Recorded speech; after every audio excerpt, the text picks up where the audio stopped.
बच्चों, आज हम जानेंगे कि हम एग्ज़ाम में अच्छे से अच्छे नंबर कैसे ला सकते हैं। अगर आपकी तैयारी 40 से 50% भी आपने तैयारी नहीं की है अच्छे से, फिर भी आप 80 से 90% ला सकते हो।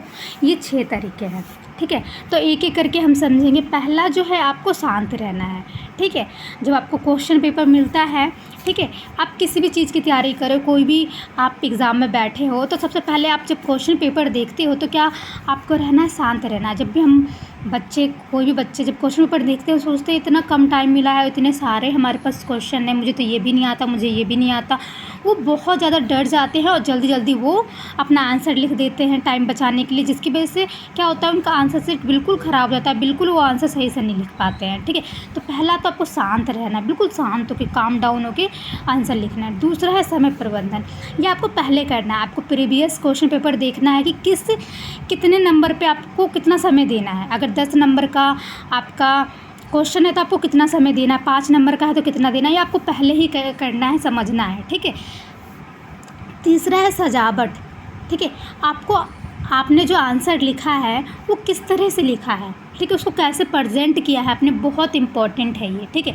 आप अगर आंसर लिख रहे हो तो पहले जो आंसर है, ठीक है, उसके बारे में क्या जानते हो आप, ठीक है, उसके बारे में आपको लिखना है। फिर उसकी परिभाषा लिख दी अच्छी सी, फिर 2-3 लेखक की परिभाषा लिख दिया, मतलब अच्छे से प्रेजेंट करना है उसको प्रॉपर से, ठीक है।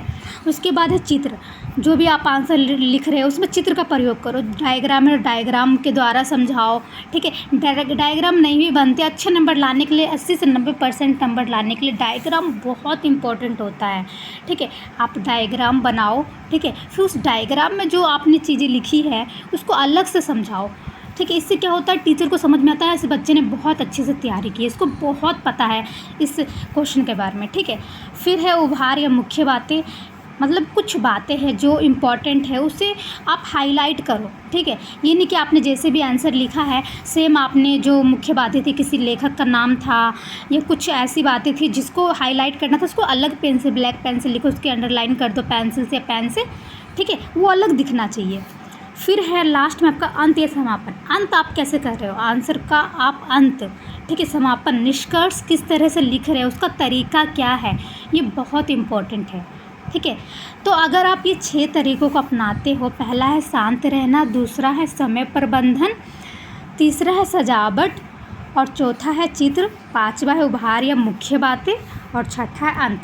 अगर आप इस तरह से अपने आंसर को लिखते हो, ठीक है, तो आपके 80 से 90% नंबर आसानी से आ सकते हैं, अगर आपने कम भी तैयारी की है तो।